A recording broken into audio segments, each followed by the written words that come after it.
First of all, y'all on fire. Have you guys noticed that? Some of you guys feeling the fire, like for real. I know some of you guys maybe are a little harder on yourself than, you're like your worst critic. Any of you guys kind of hard on yourself and you're always finding the negative over the positive. Like really like switching that focus. That's going to be a vital part of leadership, is really finding the things that you're doing well. It's something that I do with my challengers. I get them focused immediately on like their 3 wins, you know what I mean, for the week, those kind of things.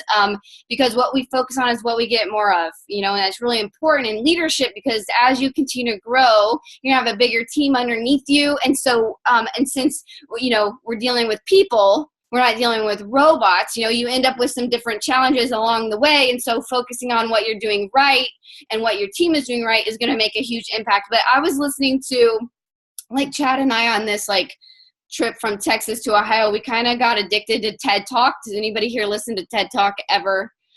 We really got interested in this whole TED thing. And some of them you're like, wait, someone really gave this person the microphone? And we'd be like, you know what I mean? But Simon Sinek, I love listening to him, and has anybody listened to his talk on leadership before? Like, it's like he draws the bullseye and all that kind of stuff. That's really the piece I want to talk to you guys about. And it'll probably, he does a way better job like explaining it. So maybe add it to your list to listen to while you drive tomorrow to work or run errands or something.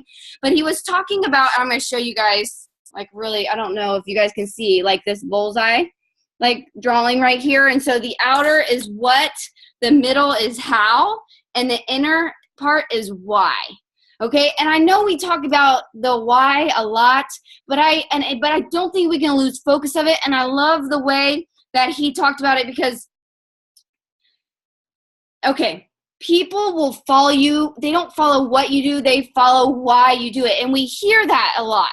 You know what I mean? And I think that becomes like a catchy thing that maybe some of us, like, we really don't, like, focus on, we don't dissect it to figure out what he means by that. But I loved his example about the Wright brothers and the Langley guy. Okay, so the Wright brothers had no money. Okay, when if those of you that don't know, they were the first ones to take flight. Just gonna throw that out there. It's okay if you didn't know that, but the Wright brothers are the first people that took flight. They had no one backing them financially. They weren't like these they didn't have this title behind them, this huge degree. They didn't have any of that. This Langley guy, like, he had all this backing, all this help, all these people with big titles on their team, right? But you got but who's the guy that first took flight? Who are the ones? The Wright brothers, right? Now you got to think about what they were focusing on, and this was what Simon was talking about. Langley, like, he was his pursuit of riches, right? That was his focus.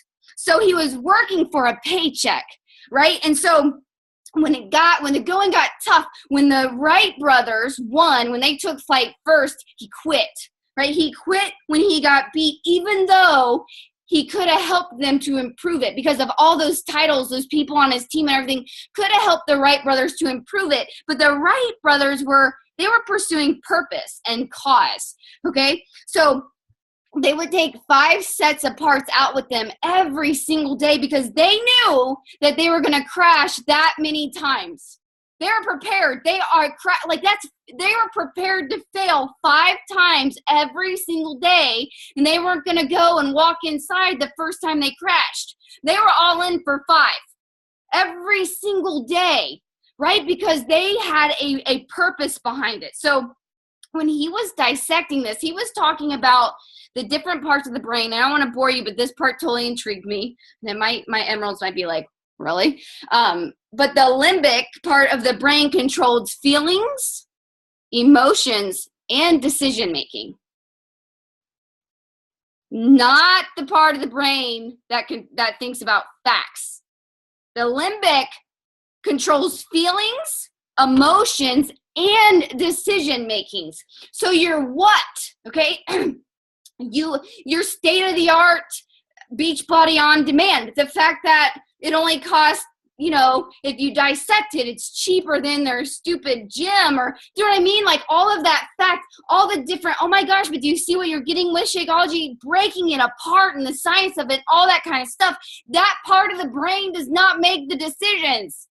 The part of the brain that is connected to the emotion and the feelings makes the decisions. They feel if you don't know why you're doing what you're doing.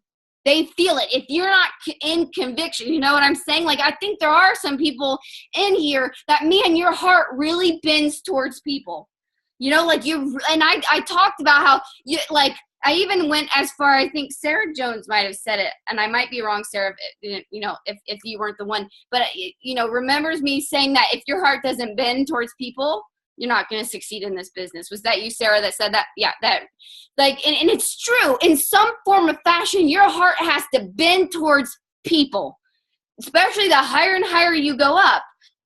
But if you don't know, if your people can't feel why you're doing it, they aren't going to get on board with you. And I remember posting a video on the wall because I had this aha moment in the shower when I was listening to a webinar, Danny webinar or something like that, where it was all about people feeling that, okay? And some of you guys, your heart really does bend towards people, but you don't truly believe that what you have is worth the fight. Like every time a negative voice gets in there, it cuts you down. You know what I mean? It's almost, some of us have Langley syndrome. You know what I mean? Like when you lose, that's the comparison trap, okay? When you don't hit what you want to hit and you kind of back up or you fall, you go into your dip or where you kind of take a break or whatever, that's Langley syndrome. That's a heart condition. You know what I mean? And we all have, and that's not meant to, we all have to work on our heart. I mean, any of us sitting here thinking that we don't have to work on your heart, you're the one that most does. You know what I mean? Like that'll always be something that we need to work on, you know, our intentions.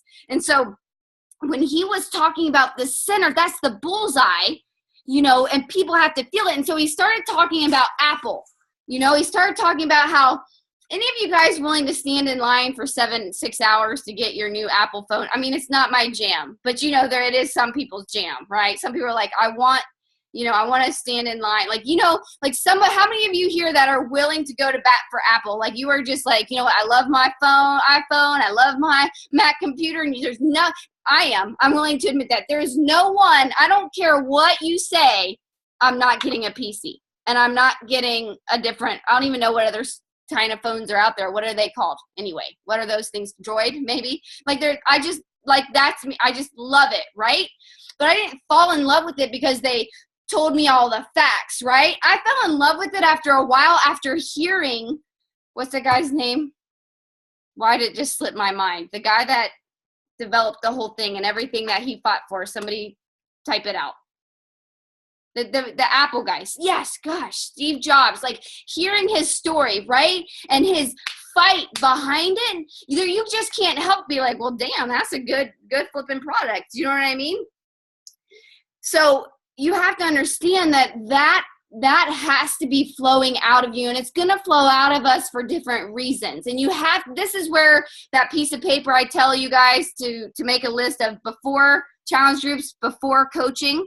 You know what I mean? Like what challenge groups have done for you. Like you have to be so convicted in that. Like you feel like this is the answer. Like, you know what I mean? Like this is the answer. And whether you we're going to make money with it or not, this flipping would still be the answer. There is nobody, like, I don't care what anybody says. Like, I don't want to go to a gym, like just some old gym. I've considered some CrossFit stuff and everything like that. But I am so rude. I love what the challenge groups did for me. And I'm very convicted and rooted in that. You know what I mean? And so my message to people is if you want something different, if you want like to not be chained to the scale anymore, if you want complete control of your schedule and when you work out and not have to drag the kids in and out of childcare and all that kind of, like, I'm your girl. If you want someone that is going to stand next to you and be the encourager to surround you with other people, I'm your girl, and this is your answer. And I truly feel that way. And so when I talk to people, they can feel that. Now, am I going to be everybody's cup of tea? No. Is everybody going to believe what I believe? No. And that's okay. That doesn't change what I believe, okay? And so he talks about this law of diffusion, okay? So think of a bell-shaped curve, You like that, Carrie? I remembered what it was called. It's a bell-shaped curve, right? And he talks about how, okay, so think of where are my people that didn't sleep in math class? Like, I loved math. So you got your bell-shaped curve, and this part down here, 2.5, I think he said, it was hard for me to see on the screen, and 13.5, like, those are the people that jump right in, right? The people that are like, yep, I'm going to try that Beachbody on demand. That is cool. You know what I mean? Like, they just jump right in. Those are your early adopters and your innovators. Those are the people that stand in line for Apple. Do you know what I mean? Like, they're just, like, no one needs to convince them. Like, they're not going to go through all the objections and all that kind of stuff for Apple. They don't even care that they don't have $700, $800, $900 for their new Apple phone. They are the people that told you they could not afford your challenge pack and then went and stood in line for the new Apple 7. You see, any of you guys know some people like that? Like, they're like the early, like the innovator. Like, they're just, and that is what some people feel with the Beachbody On Demand. They're going to jump in right away, right? And he talked about this tipping point. Some of you guys had that, like a lot of, you know, depending on your personality type, you had a lot of early adopters. You had a lot of innovators. You had people like that mindset, right? So when you offered something, they're like, bam, I'm going to try that. You know what I mean? Like, I'm going to get on board with that. They want to be like the first people to be a part of that. They want to be your success story. You know what I mean? Like, you're going to, and some of you guys shot up with your business right off the bat, right? And he talks about this tipping point, right? There is 34% on each side in the middle, so 68% of the people that are like, I'm going to sit back and watch a little bit. I'm going to ask a bunch of questions. I'm going to watch and see if they're still going to be here. I'm going to watch for all that before and after pictures. I'm going to see how they carried themselves. I'm going to see how, do you know what I mean? And they've been watching you guys. That's why some people come around. Liz Taffel, 5 years later, she's that middle piece, right? That's how I was. Like, I'm not an early innovator. There is nothing you can do on Thanksgiving Eve or day of, to get me to stand in line at Toys R Us for anything.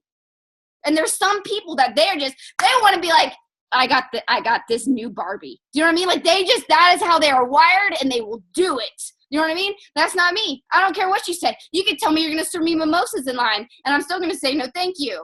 You see what I'm saying? Like, I'm this 68%. There's a lot of us in this 68% category.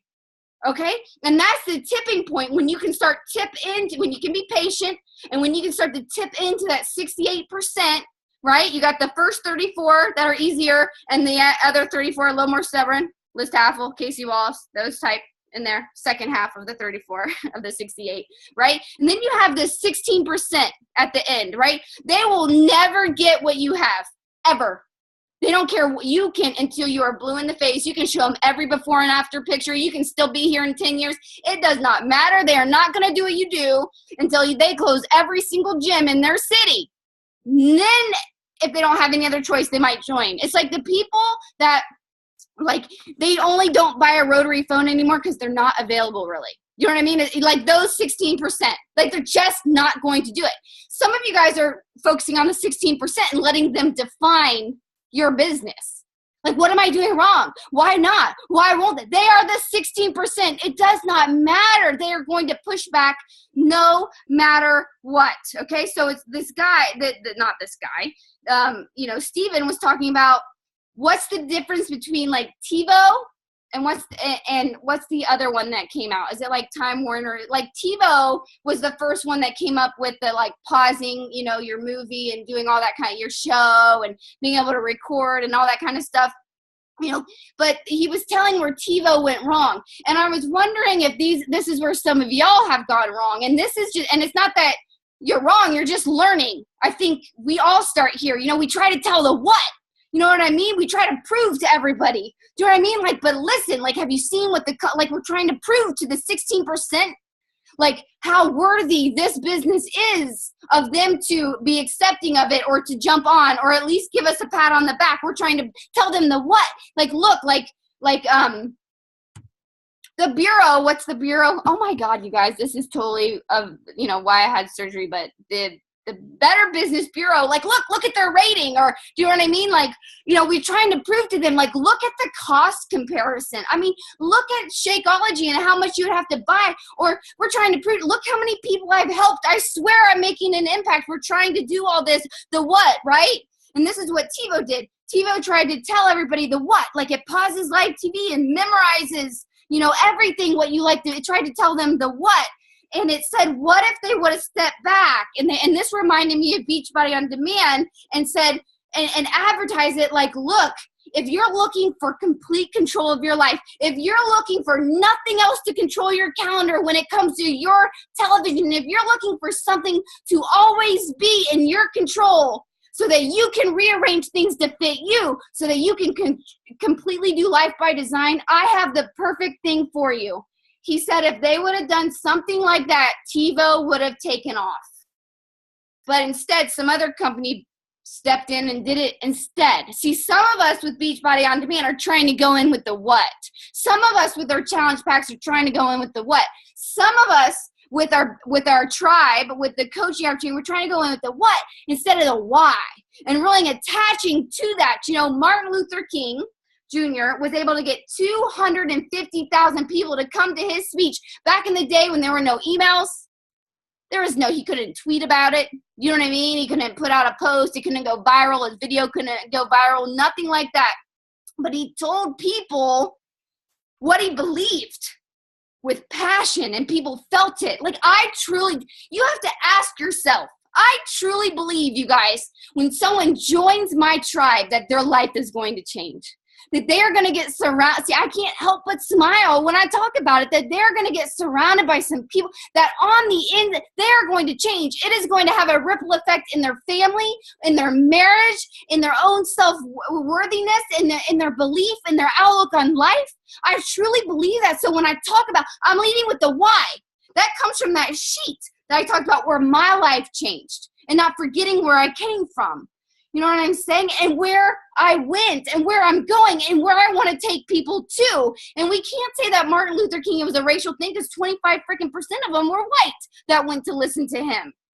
You see what I'm saying? And he gave, I love this part, and I'm going to hand it over to Carrie, but this is the last thing that Simon said. He gave a dream speech. I have a dream speech, not an I have a plan speech. Write that crap down. He gave an I have a dream speech, not an I have a plan speech. Some of y'all have a plan. I'm not so sure you have a dream, or you're willing to tell it. You know what I mean? I'm not so sure some of you guys have really, some of you are, that why, that center, that bullseye, it's a little scarier than the what. Some of us can argue facts all day, but you go to the why, the heart of the bullseye, that's your heart. You go to that place, that's where you start to become more vulnerable.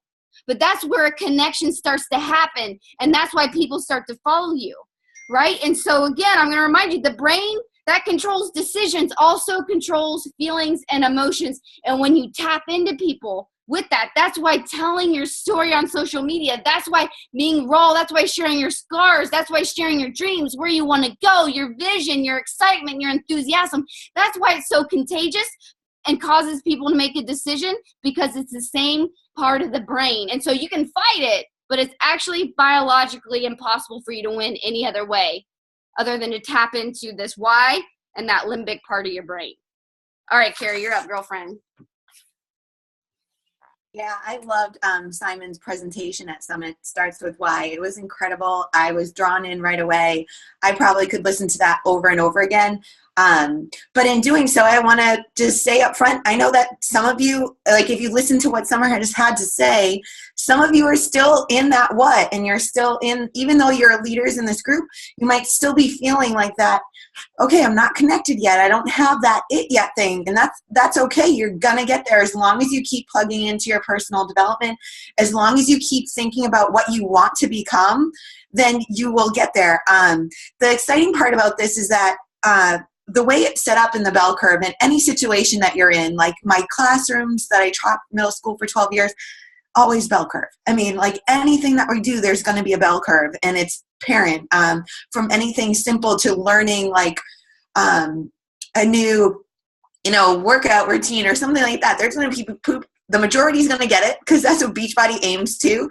There's going to be people that are really close that are getting it and are buying into, and then we'll have them, and there'll be people that are like, maybe this just isn't a good fit for me. And I think that's another reason why the All Access Pass is so amazing, because when we try to carry and pull that 16% that are focused on the what, or they're just not doing it and they know what to do, I think that's when it becomes heavy for us and there's not as much joy. So the All Access gives us another way to help those people. And one of the things that Simon Sinek kept emphasizing is that, even the most skeptic person is still wired for teamwork and cooperation. And once they find that thing, that why, they can be an incredible teammate on your team. And we just might not have hit it yet. So I don't ever assume that people are a flat out no. They're just a no, not right now. And I think his message to us at Summit really painted that picture for us. And when he dove into all the different chemicals in the brain and what causes us to think the way that we think, and it was pretty impressive. And I don't know if you touched on those 4 different areas, Summer, but I mean, it's a great thing to go in and look in and just be curious about them. So what I do when I'm doing personal development is how it relates to me and how it relates to the people I know, and how I can use that to better serve myself and others.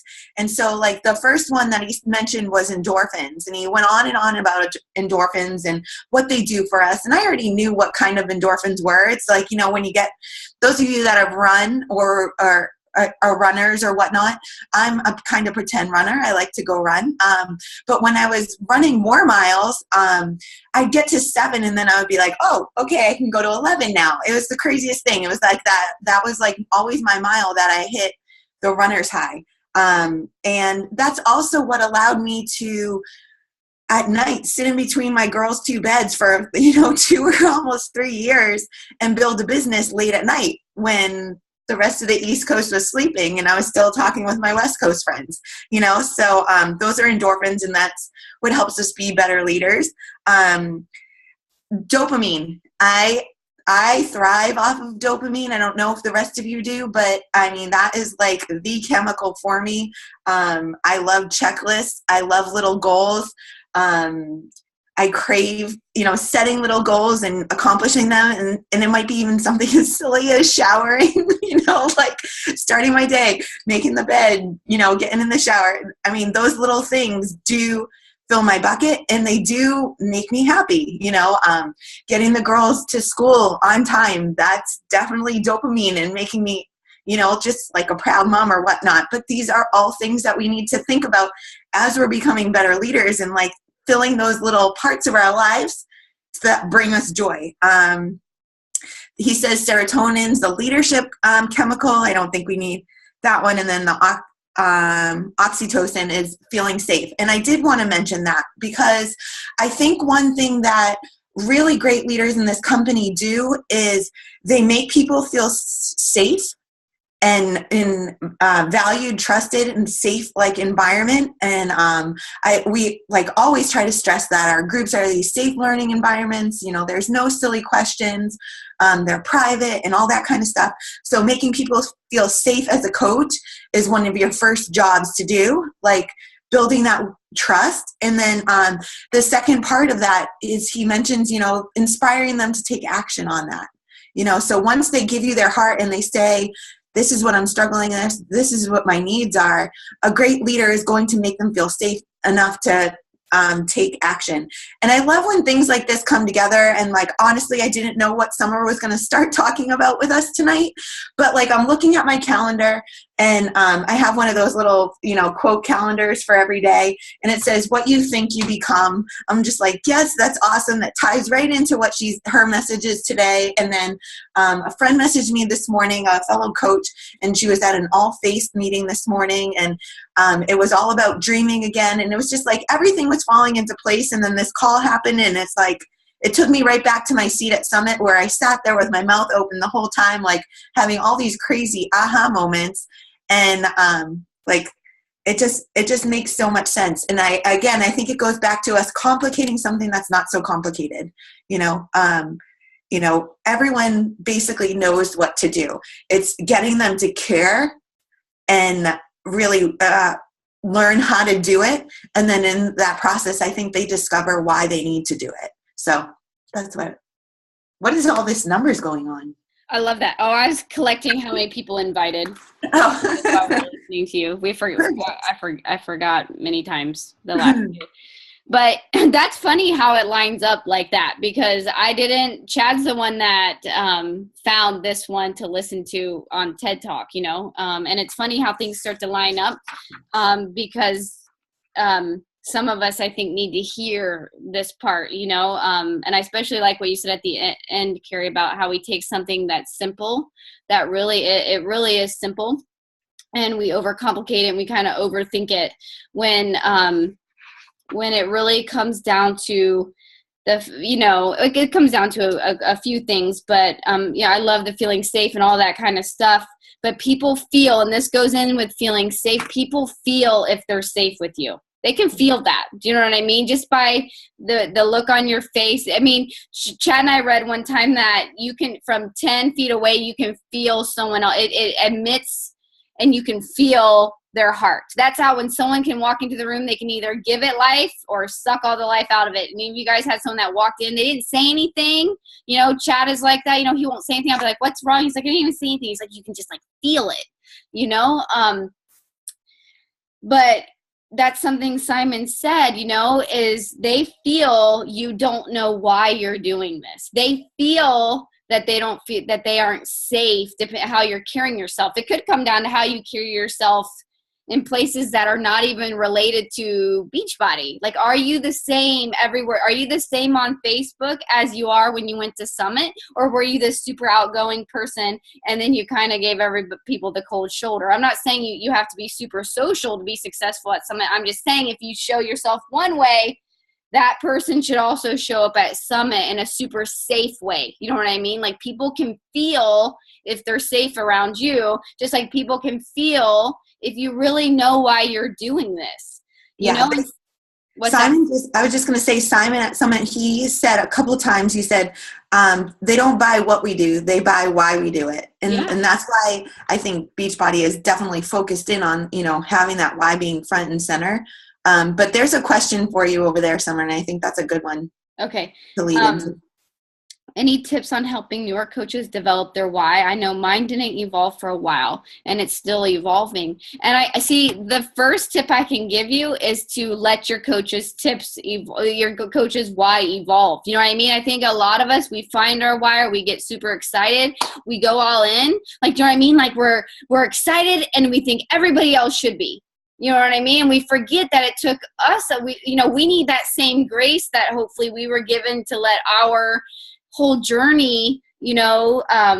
When I arrived, I just shared on Facebook how we moved back to Ohio, and there's a long story that goes with that.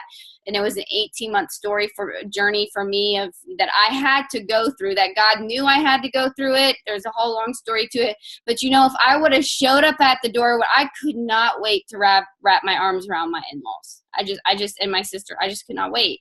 Can you imagine? Because we left Ohio 18 months ago. Could you imagine that if when I got here, they kind of were like, welcome home. You know what I mean? Like, God, they should have, if they were still stuck on the fact that I wasted 18 months, or why didn't she get it 18 months ago? If it was kind of like, but instead it's like they came running out of the house. They had like this whole healthy dinner ready. They were really in tune to what I had just gone through. Do you know what I mean? And like, even my sister-in-law's boyfriend, he made the roast or whatever. He was like telling me how it was all Whole30 compliant, just because they know that I'm really trying to get the toxins out. And so, you know what I'm saying? Like, so they welcomed me back even after an 18-month thing that I had to go through. You know what I mean? I had to value where I'm at. I had to go through that. So some of your coaches have to be allowed to go on their journey. And when they actually come to where you thought they should have got to a long time ago, they have to be welcomed like this. And that's my answer to that. How to bring them further on that. I mean, my personal opinion is sharing yours. I think people like that gets them to start thinking bigger and personal development, that kind of stuff. But that's the biggest tip I have. Carrie, do you have thoughts on that? No, I agree 100% with that. And like your why is definitely going to evolve. And I had just jotted down over there on the side comment that when I first started, my why video was literally with my younger daughter, like in a full sleeper onesie with footies, stuck in a nook. And I'm saying, like, my why is here right now. I want to be a happy, confident mother for her because I have not been a happy, confident woman. And now I have 2 little girls, 2 sets of eyes watching me. And now it's just who I've become. So that why had to evolve. That why was powerful to start because I was that person that wasn't comfortable wearing shorts in the gym, you know, never mind even shorts at home. So it was a long process, but it had to evolve once I checked those off, if that makes sense. Yeah, that totally does. I see Courtney. Courtney, you want to unmute yourself? I see you're kind of talking in the chat a little bit. Yeah, I don't know what happened to my photo. I logged off and logged back on, and I still can't. You guys can't see me, so yeah, I don't know what's going on. I know where you're at. My video is not working. I don't know why. That's but right. I think the thing that's important to realize, and I always tell my coaches this, is like, you know, your why has to evolve as you evolve. Like, there's no part of our business that there's not a point in which you have to grow. Like, it's a vital behavior that you have to do. So your why needs to grow, but it's going to cause self-reflection, you know? So for me, and like everybody else here, we probably joined a lot for our fitness journey. You know, we wanted to, like, for me, it was to fall in love with fitness again. I was so far removed from taking care of myself. Everybody else was a priority, and I was not. And then it was, you know, to buy back time with my family. I had 1 hour a day with my son, and I was yawning through it because I was so tired.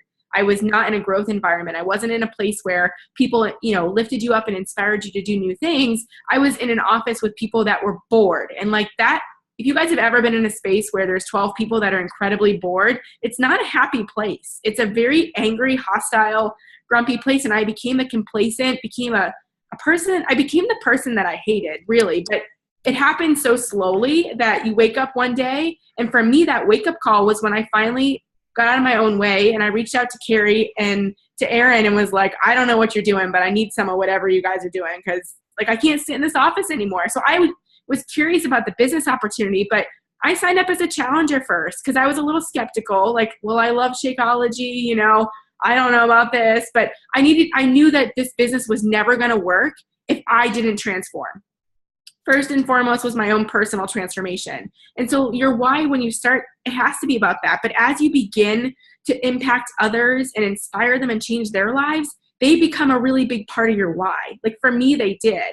You know, I just woke up one day and I was like, this is exactly what I was supposed to be doing. This is where I was supposed to be. And I started to see how all the pieces came together. And like I commented in the thread, you know, your why is what gets you started, but your vision is what's going to keep you going. Because for me, my why was fall in love with fitness, you know, buy back time with my family, have more energy. Well, I did T25 and that was 10 weeks and check.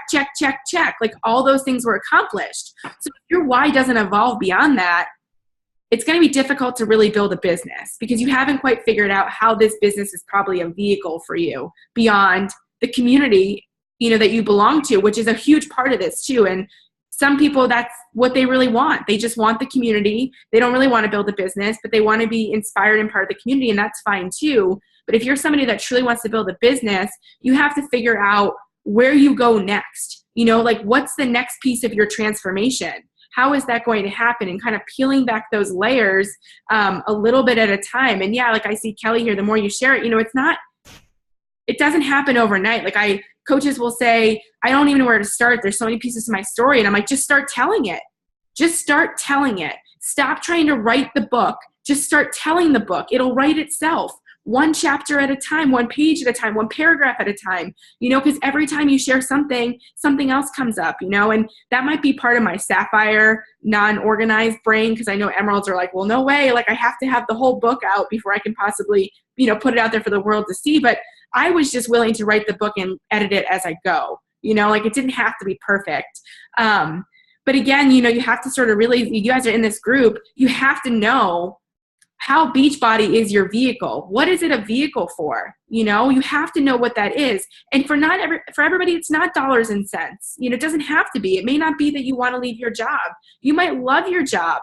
No one said that because that's what I wanted, that's what you're supposed to have, but you have to figure out what it is that you want. Is it that, you know, you want to be able to give back to other people? Is it that you want to be able to build houses in third world countries? Is it that you want to, you know, create more wiggle room in your financial situation, but not leave your job? It doesn't have to be those things. I think people get so confused when they get to the point where they feel like they've achieved their physical transformation and they can't quite figure out what comes next.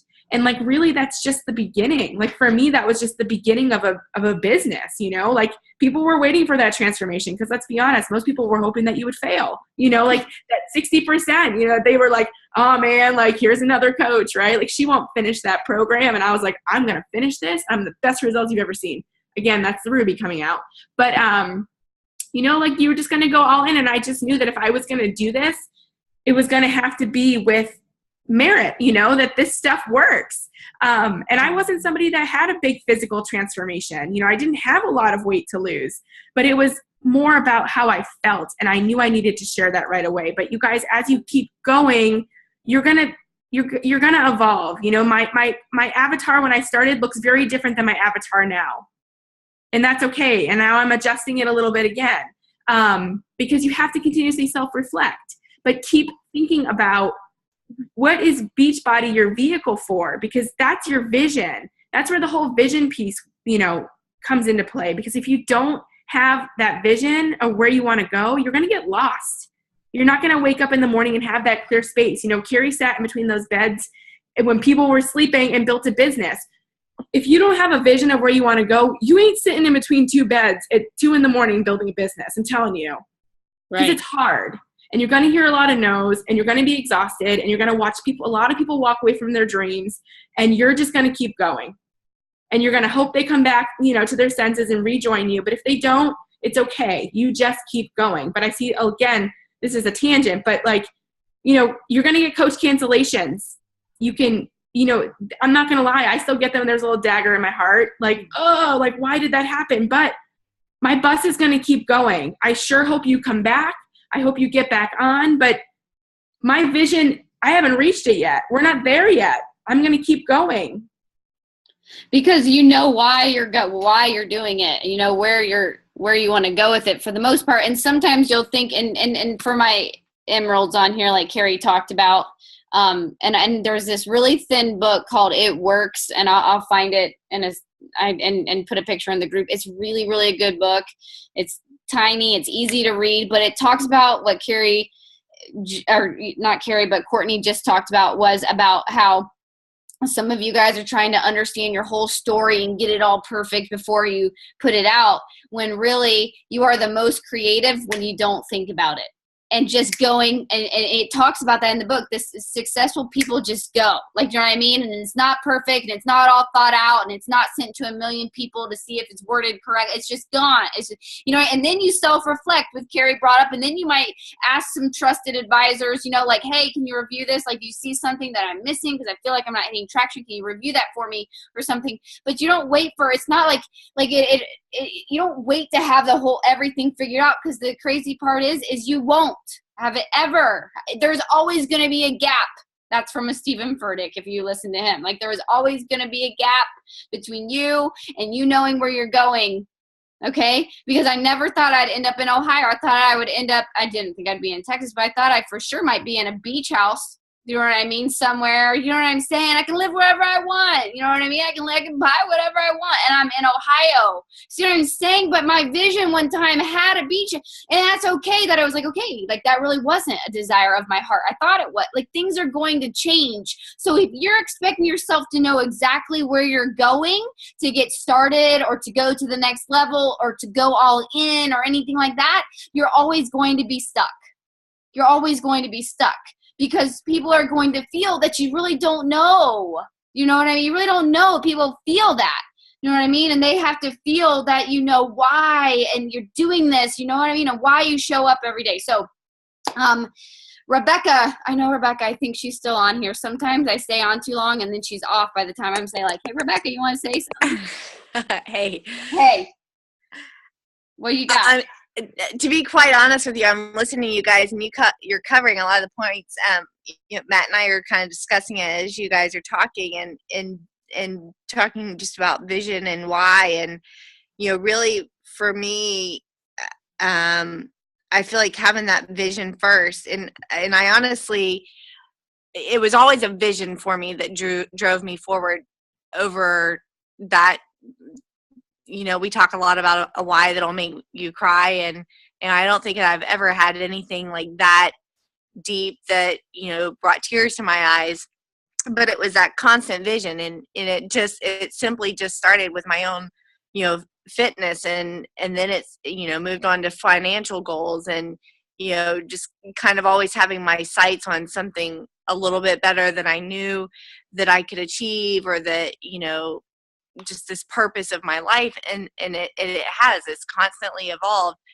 And it wasn't until, honestly, just a couple of weeks ago, and as hard of a time as I'm having with that book, Get Over Your Damn Self, it was reading that book that really made me realize my why and what drives me is the fear of having to tell people that, oh yeah, it was just a one-hit wonder, like I couldn't really do it, I couldn't finish it, or I couldn't lead my people well, and so things fell apart or whatever. So what drives me every day is just I think of my team, and what would that do to them if I just kind of fell away, because we all go through those moments of business and life in general, where we feel like this is just too much, it's too heavy, I can't do it right now, I'm too tired, there's too much going on, I have too many kids, there's too many sports, or whatever it is, work's really busy right now.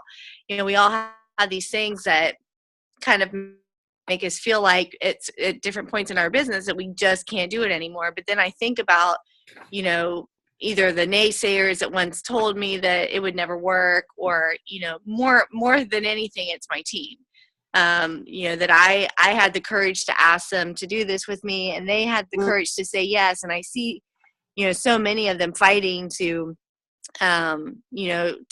work towards their own why and their own vision, and what a disappointment that would be. And I think a lot of people are like that. It's we all have different things that drive us, but I think overall, there are a lot of people that think like me. It's not like that deep, emotional, deep-seated, rooted thing that we're after or trying to achieve, but just that, thinking of the other people that are leaning on us and looking at us and wanting to do what we do.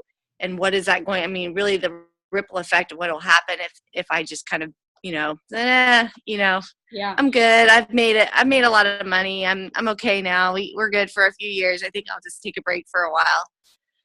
Yeah. You know what that made me think of? I'm pulling out all my notes as you're talking, Rebecca, because my devotional this morning on She Works His Way, like Michelle said, leader is used in the Bible 6 times, while servant is used in the Bible over 900 times. And I know this isn't a spiritual type webinar or anything, but that's what that makes me think of right there, Rebecca, is that to serve, your focus, that's your heart, you know what I mean, is to serve people, and that's what keeps bringing you back. And I think as leaders we have to get there. And I went to this spiritual night not a couple years ago, well, it must have been this year, because that's what this notebook is from, but it talked about how the word leadership also is shepherd, to lead, you know what I mean, to lead people, and what happens if you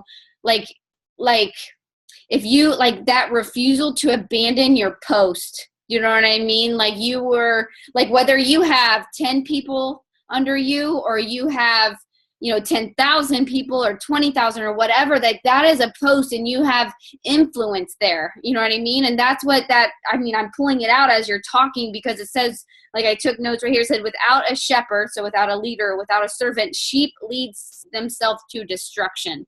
And you think about how powerful that is, it's, that you've been entrusted, all of us have with people to lead. You know what I mean? And when you really think to the depth of that, Rebecca, that just shows your commitment to personal development, to your devotionals, to your growth spiritually, to just your heart. You know what I mean? Just hearing her talk, you guys, that is high level leadership. And to get to a place like that where, I mean, we have these struggles where, you know, Rebecca, myself, Carrie, Megan, we're all human. You know what I mean? And so the higher up you get, doesn't mean the less arrows you get or the less people that tell you no. Like it kind of can intensify sometimes. Yeah, it means more. Yeah. And so that, like what Rebecca just said is like, damn it, like this is my post. Like, you know what I mean? Like what if I abandon them? Like you really start to, when you think of it like that, and that is when you are not thinking of yourself in the slightest, because in all honesty, Rebecca and I Rebecca, our paycheck really is not going to change a lot if we took a whole month and said like, y'all figure this out. Like, you know what I mean? Like it wouldn't, you know what I mean? But when you work on yourself, like Rebecca has, you get to that place where you're like, you know what? Like, this is my post, man. You know what I mean? I got some people to take care of that I've been entrusted with. That is awesome. Rebecca, I love that. Thank you for sharing that with us. Okay, who else? What other leaders are on here from, I know there was Haley. Do you have any thoughts, girlfriend? Or Haley, I just saw your eyes grow like 10 times as big when I asked you that. I just had to go put my girls back down. I think it's been 4 times between Brock and I. So I totally just missed what you guys were just talking about. It doesn't matter. Say whatever's on your heart. Whatever is on my heart. Well, I love Simon Sinek. And so It Starts With Why was the second book I read when I was a coach. And so I love that you opened up with that, because I think it's a good reminder that, especially for me, I am a hardcore Ruby. And sometimes I let the carrots dangling in front of me and recognition and things like that stand in my way. And I forget why I'm doing this. And it's not for, certain rank or certain, things you get to walk across the stage at Summit, but it's absolutely because it has changed my life and it's changing my family's and the course of what we get to do with this. And so I love being reminded of what my why is and how it's always changing and evolving. And I think for me, and maybe some of you guys can relate, I felt like it kind of had to be the same. Like whenever I started, my why was going to be what my why was for forever, right? And I think I got stuck on that for a while.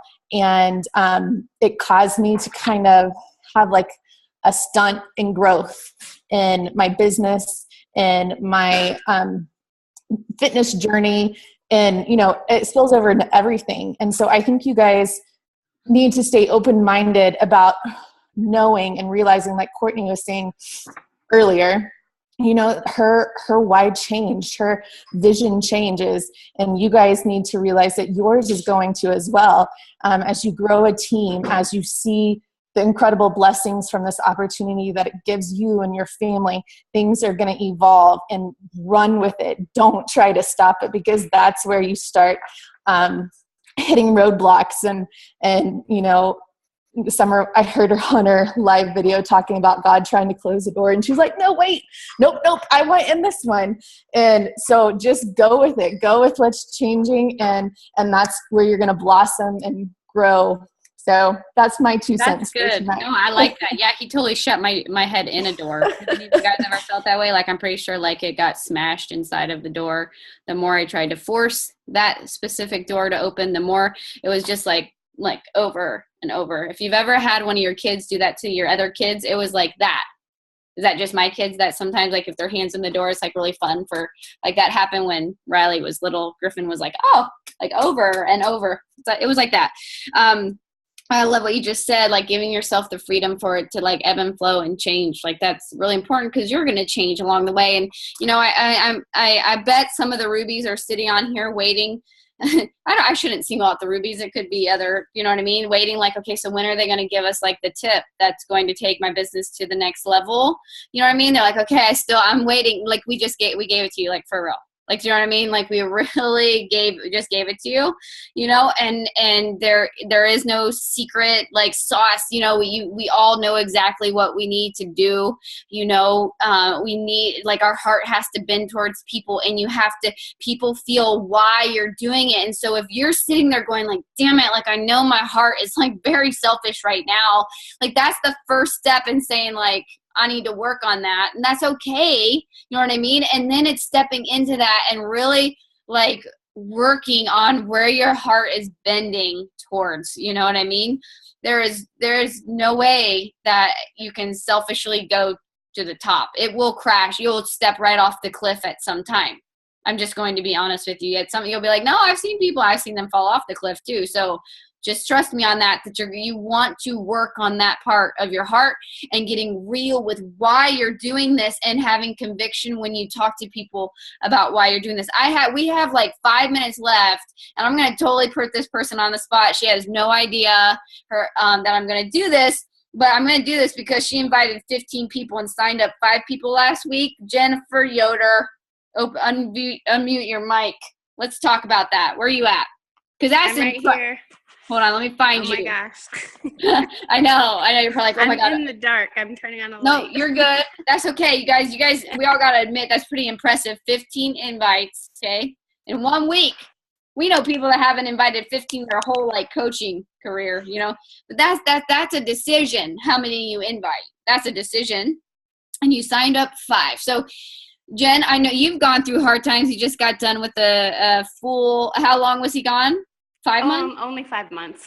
Only. Military wives start to say that when they shorten like that. It's a full 5 months. It wasn't 5 days, you know, 5 months. And you guys went on a 3-week, like, you know, like, what's it called? I forget already. It's called post-deployment leave, right?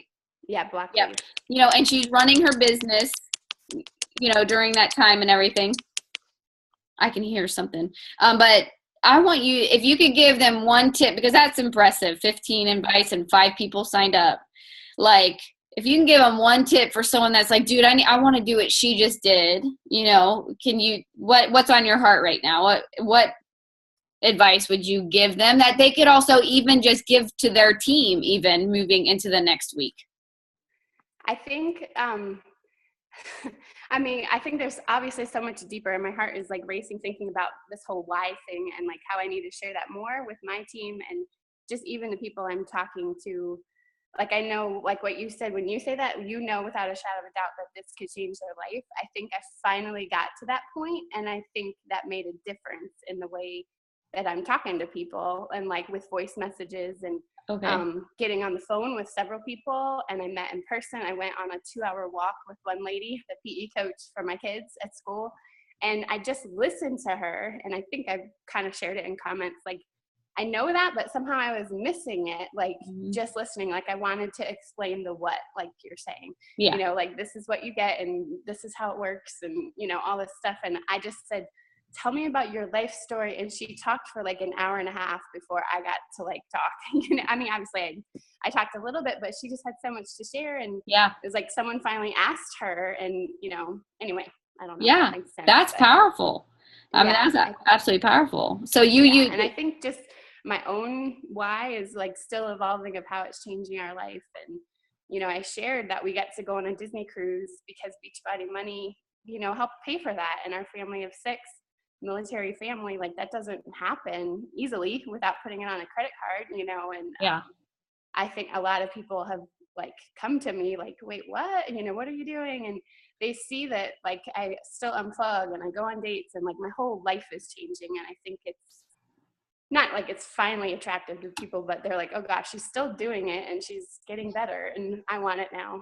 Yeah, that's good. You know, I think we have to have the courage to change. Do you know what I'm saying? Sometimes I can be stubborn, like, and I don't want to change. Sometimes I think we all can get like that. And then I think about what Rebecca said, and I think about my leadership position and the people I've been entrusted with. And I kind of feel like that's where you're going, Jen, is that you got this, you've been entrusted with this, and people are watching. And so it almost takes your accountability to a higher level. Like, like people are watching you go on dates, and there becomes this bend in your heart that says, look, maybe if I keep going on these dates, like maybe they will start going on dates. You know what I mean? Or maybe if I keep showing that even though my results were a little slower, that I keep putting, maybe they will believe that they too. So your accountability and what you're trying to do is less on like, maybe I'll get a success club point, and more to maybe I'll really make an impact on their life. And that doesn't happen overnight. Jen, how long have you been a coach? 2.5 years. Okay.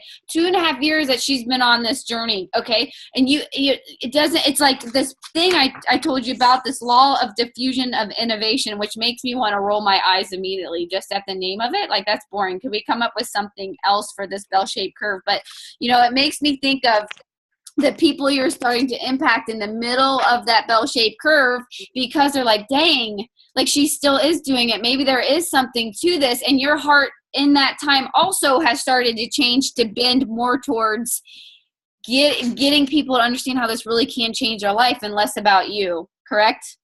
Yeah, totally. And that took time. Totally, yes. Yeah. Like we expect our coaches just to get it. So we get so frustrated. Do you know what I mean? With our coaches that come in. That's why I'm going to be honest, I get frustrated with where some elite points come. Let me go ahead and it comes from like, our first coaches right out of the bat. They better hit success club. Boom, go. And when I look at my coaches, I look and I think like they have like they're tackling so much, like, you know what I mean? Right. And not that it can't happen, but we have to be patient. Not everybody runs out of the gate. Some people have some things they need to work through. I know I did. And so that patience, look, like 2.5 years later, and Sherry's Jen's coach, like that Jen is, you're a Success Club All-Star, am I right? Like, so it's not like you haven't been reaching goals or anything, but 2.5 years later, it's like, got it. Do you understand what I'm saying? And so we have to give people grace, like to get there, right? And I think that's something that sometimes we forget with our coaches. And when we have a short-term mentality, like a short-term, like we're not like all in, we don't know why we're doing this. We're not like, Steve Jobs did not have it like, well, I'm going to go ahead, I'm going to see if this works. He kind of went all in, he's like, this is what I'm doing. Like when we get that mentality, we know we're still going to be here in 2.5 years. So I knew if Jen stuck 2.5 years with Sherry and with this team, honey, she was going to get it. You know what I mean? I know, and I've watched Rebecca Paymer over time. Like, do you know what I mean? She's getting it. You know what I mean? And if she's still here a year or 2 years from now, I know what kind of coach she's going. You know what I'm saying? I know because I know what time does to people surrounded by people like us. You know what I mean? And so you have to give your team grace. Does anybody else have anything they want to share? Just real quick, like. I want to let you guys go. Oh, Chad, do you have something to say? No. Oh, I thought you were bending it towards you. Hold on, let's go back this direction. Anybody know? Rebecca? Anybody? I will say one more thing if no one else is popping on. Yeah. Let's do it. Can you still hear me? Yep. Yeah. About being here, just like I'm not going anywhere. I started saying that in my conversations with people, and it totally has like changed it. Oh no, it's frozen. I don't know if everybody still can hear me. No, you're good. Oh, okay. Anyway, I've just been saying, like I think like a year ago or 2 years ago, on the 31st, I would be trying to get 5 more points, and I'd be like, I'll give you $20 back. Like the first couple of months. I did that before. I totally have done that.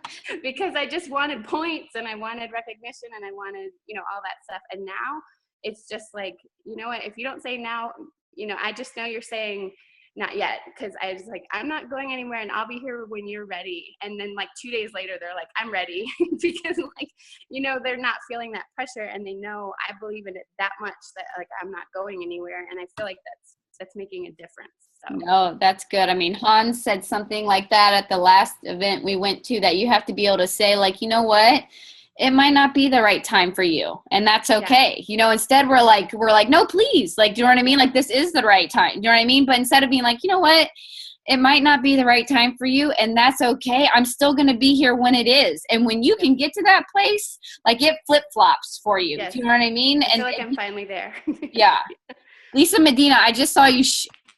pop up on my screen. I thought maybe you weren't here tonight. Do you have anything you wanted to add, girl? Man, you guys covered. Uh-oh, I can't hear you. I unmuted you too. Can you hear me? Oh, there we go. Okay. No, all of it was really, really good. I mean, I don't have too much to add. I know everyone wants to get off. But I will just say, as you're thinking about everyone else and trying to help them find their why or whatever else the case may be, as we grow as leaders, I know one of the things that I had to learn was, you know, when you start out, I mean, I went through a lot of the different things that you guys talked about. Like in the beginning, I didn't have a big why. I was just excited. You know, my sapphire took over. And when I finally decided to go all in, I was talking to people. But when I really hit this wall in my leadership and I started realizing it wasn't that I hit a wall, I kept going. I was still hitting Success Club or different things like that. But when I really hit an uncomfortable place within myself where through personal development and of course, I mean, I'm a believer, so some different things I was praying about and thinking about and wanting to elevate to that next level so that I could truly be a leader that was worthy of someone coming alongside of or following or, you know, building a business with. There was some uncomfortable junk. It stretched me. It was hard. It was not easy. And one of the things during those times that helped me really dig in, and if you're in an uncomfortable situation, maybe this is something you can remind yourself. I knew that no matter what, one, I knew I wanted to grow. I knew I didn't want to stay where I was. I knew that I wanted to continually be a better person. We talk about that a lot. A lot of people say, you know, be the best you, be the best version of you. Well, I really wanted to be the best version of me, not just shape-wise, but from the inside out, like I was telling people about, like I was trying to help people accomplish. And if I want to do that, then I got to go through the hard junk that, you know, I got to go through. And I knew that, you know what, I'm going to exercise. I want to be healthy. I want to grow. So why would I? It's kind of like Rebecca said, I'm not going anywhere. So I might as well put my big girl panties on and learn what I got to learn through this. Put my pride aside, not worry about everything else or anybody else, but be here for me and know that through the struggles that I'm going through, as long as I do humble myself and put my pride aside and I share my heart and I lead anyways to the best of my ability, that is going to speak volumes to the people who are on your team. That is going to be sometimes exactly what they need to see for them to have the courage that they can do it too. You know, the vision to start to form for them. Because in the end, yeah, it's great to achieve great goals in this business, but at the end of the day, strip me from this business and who I've become from it is so much bigger than any paycheck I've ever made or could possibly made. Even if I made the biggest paycheck in all of Beachbody history, it doesn't matter. Like I've broke through barriers that I don't think I would have ever broke through had it not been for this business. And the people I'm surrounded with. So sharing those things too and being okay with that for yourself, I think is huge. Yeah. And I think when you're ready to recognize that, you guys, when you're humbling yourself, that's where the heart hustle and the humble part, like you become so aware of what it can be for other people because of what Lisa just said it did for her. So when you keep it bottled up, when you don't share, when you don't invite to your team, you aren't giving people the opportunity to have the same changes you have had that you can't even put a price tag on. And that's honestly how I feel about this business. And if you build that culture on your team, you will have people growing, you'll have people inviting, you know, despite their fears, because their heart will start to bend towards people. And that's where we need to get our team. That's where you get lifers. And Shalene Johnson taught me that one. So you guys, I'm going to let you go. We're 8 minutes past, but this week, that's your focus. Your focus is to share your heart, to share your why, to write down, to sit down and just write, why are you here? Just start writing. Don't think about it. Like that book, Work for It. Is that what it's called? Work It or Work for It? Do the work. I was a little off. Talks about that. Once you start overthinking it, you lose your creativity. So you guys are awesome. I think the team, the group has a ton of momentum. The wins that I read that you guys are having is incredible. You know, and we need to keep focused on that. All right, you guys? All right, I'll talk to y'all later. Have a good night. See ya.